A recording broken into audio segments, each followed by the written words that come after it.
I guess we're doing this then.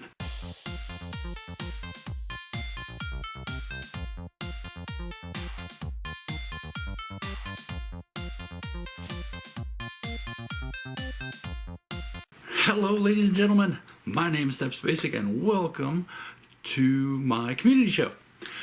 This is a pause from video games to talk about video games and the gamer community. So, Mass Effect Andromeda. The newest installment of the series of epic space operas. Who could think that there would be controversy around a game that focuses your attention on the universe beyond Earth? All jokes aside, there is a controversy and a subsequent call for a boycott. It happens. Far too often, especially in these days. Anyway, I have a script this time, so if I keep looking over here, that's what I'm doing. There are several reasons for this boycott. Some are good, some are bad, and some are incredibly tenuous. First off, I'm not here to sway you one way or the other. It is ultimately your choice if you wish to boycott BioWare and Mass Effect. If, however, you are on the fence, here is my point against the boycott. Well, my points against the boycott. And why I will subsequently be purchasing the Mass Effect game that's coming out pretty soon. If you search the term boycott Mass Effect, you will have a slew of options. A lot. That's mostly the research I did for this video, was to see what other people thought and why they figured it would be okay to boycott. I watched a good number of these videos for this one, but only one really made me stop and almost decide against making this video. Here are the reasons I have found and why I don't believe that they constitute a boycott. First of all, racism. Yes, racism. I'm sure I don't need to tell you the name, but there is a gameplay developer at BioWare who has tweeted several anti-white tweets, or just tweets judging people based on the color of their skin, namely white. You know, the very definition of racism. Unfortunately, this is kind of a mainstream idea that it's okay to do any sort of racism thing as long as the target is a white guy. Now, being a white guy, I find this ridiculous and stupid and rude because, to me, your race, your skin color, does not matter. It never mattered. It shouldn't ever matter.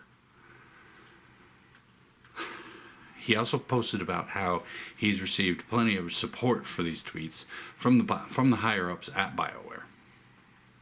Not cool, bro. Not cool. Here's a little history on me. I have been the target of racism. Yes, I know. Weird, right? See, I come from a small town on the border to Mexico. The population was about 95% Hispanic/Mexican back when I lived there. I'm not sure about the ratio it is now. I haven't checked and, quite frankly, really don't care. And the younger folks were quite eager to prove themselves and generally would focus on weaker people or people who they saw were weak or had no support, and that made me a fairly easy target.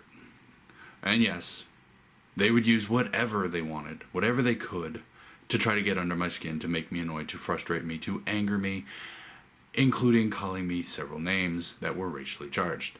Pinche gringo being one of the more popular at the time. But even still, I didn't see this as racism. I saw it as racist acts, yes, but not indicative of an overall culture of racism. What I consider racism is when it actually affects your life. And to me, name-calling doesn't affect my life. When I go to get a job and I'm told, hey, I'm sorry, you shouldn't even apply here because you're white. We don't hire white people. That's a problem. When people say, I've got a quota to fill, literal quote from the person who rejected me, said, I have a quota to fill and you don't fit that quota, so I can't hire you. That's a problem. Now, you know, that's actual racism. I don't stand for that. I don't tolerate it. I don't like it. It's rude ever to judge a person based on the color of their skin and not what they can actually do for you. I will condemn his tweets. I will condemn his beliefs. But it isn't a reason for me to boycott. I should also point out that I did not boycott Chick-fil-A when they were outed as being homophobic on account of the fact that the CEO of Chick-fil-A came out and said that he doesn't support the right for homosexual people to be married. I thought this was wrong. I thought it was bigoted, but it was not indicative of Chick-fil-A's business practices. And that brings us to the whole concept of what is a boycott. Well, it essentially boils down to a consumer revolt, where the consumers, or the customers, refuse to purchase the products or services offered by a company in order to change the operating standards of said company. To punish all of BioWare for the beliefs of one bigot is stupid. And it's not really the proper use of a boycott. See, a proper boycott can force a company out of business. Though admittedly, I don't think BioWare would go under over one game. But what are you trying to change? As far as I have seen, there is no bleed over in his beliefs in the new game. Of course, I haven't really played it, so I can't say yet. I may be wrong. Who knows? If we play Mass Effect Andromeda and they come out automatically out of the gate swinging saying white people are dumb and stupid and we hate them and they should all die, that's a problem. And, if that happens, I will be proven wrong. But, it's not indicative of the business practice. They don't tell you can't work at BioWare if you're white. They don't constantly post anti-white propaganda in their video games. They have, as far as I know, about 5 anti-white people there from the research I've done so far. And, some of them are white, so that's weird. When it comes back to Chick-fil-A, we'll go back to Chick-fil-A for a second, I boycotted them for a very good reason. They charge outrageous prices for very little food. And, I'm a Southerner. I have a deep hunger and a very shallow wallet. If you're not going to give me a lot of food for the money I have to spend there, then I'm not going to spend there. And, that is a business practice. And that is something I boycott for. So then there was one video that actually turned my head. It was called Boycott ME4, Top 5 Reasons. I'll link it below. One of the reasons the gentleman in this video stated was that BioWare treats its employees like garbage, especially if they ask questions or speak up. I was appalled at this, because there should always be an interchange of ideas when it comes to working in a place like BioWare, a place that creates art, essentially. And, I do believe that this should be looked into. If the employees of BioWare are treated as badly as this fella stated, then it needs to be looked into. Unfortunately, he cited positions that were essentially anecdotes of people who were fired from BioWare. Now, anyone who's ever been fired from a job knows the ill feelings and may feel persecuted against. And that doesn't really indicate bad practices of the business so much as that person may or may not have really badly messed up and earned getting fired. I cannot say. There's no proof, and ultimately no evidence means no crime. If, however, further proof does come out, and I would strongly recommend the folks at BioWare strike. That is their prerogative, not ours as consumers. I would participate in a boycott if, after this evidence was brought to light, strikes were refused and put down and nothing was ever fixed. That's when I would boycott. That is a business practice that I feel would need to be fixed. Now, that's not saying I don't care about the employees, but I don't just take anyone's word without proof unless I know for sure that the person is generally honest. Specifically, I have to know this person on a personal level. Then there is the pandering. Oh my God, the pandering. Yes, even I have noticed them trying to appeal to other communities with an unnatural, shoehorned characters.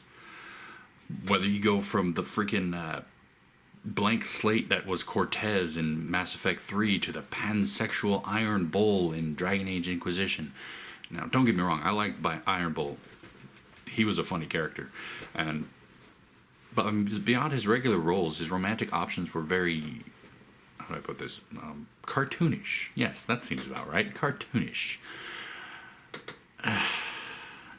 No offense, Iron Bull, but you are not Canary. Sten was Canary. His character was so far removed from what Canary is that it felt so very shoehorned. And that shoehorned, you know what a shoehorn is? It's one of those things you shove into your boot so you can get your shoe on. It's so you can force a big foot into a small shoe. It doesn't fit. That's the point.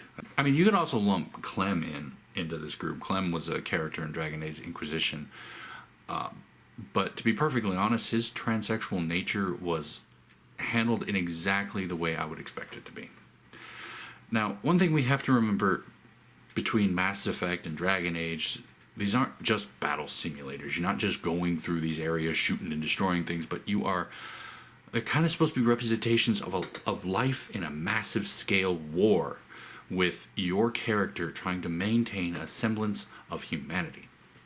And that means you're going to have some close interactions with your people.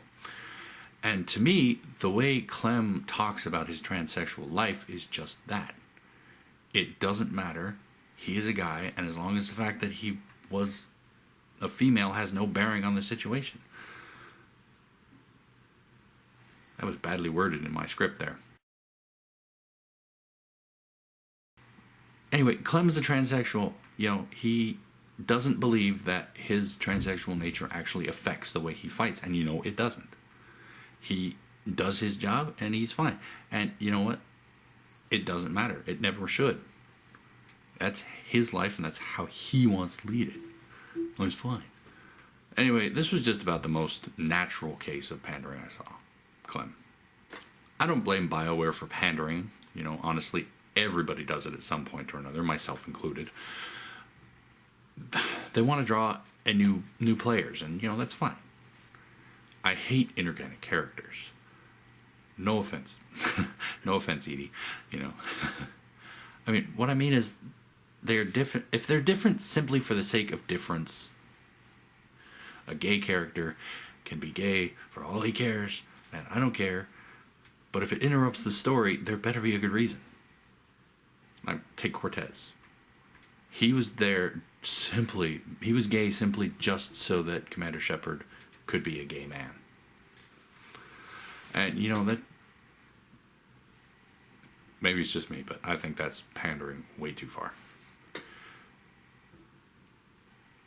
I'm not gonna lie though, Cortez's story about his husband made me get all weepy and stuff. Okay, so let's move on to perhaps the biggest example of BioWare shooting themselves in the foot. Oh, Mass Effect 3's ending. It sucked so bad.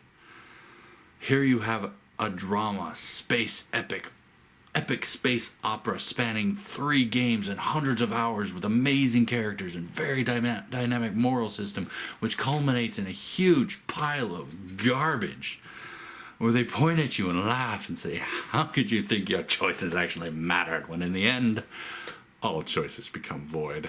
Haha, losers. Very true to life, but not what we want in a video game.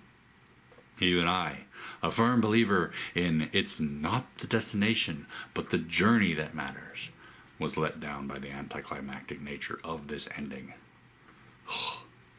A wonderful journey that ends in a compost heap of crap kinda invalidates the entire journey. And as a writer myself, I feel particularly annoyed. If we knew that there was going to be a sequel, I think it might have gone a little bit better. But this wasn't even touted. This game was touted as the conclusion.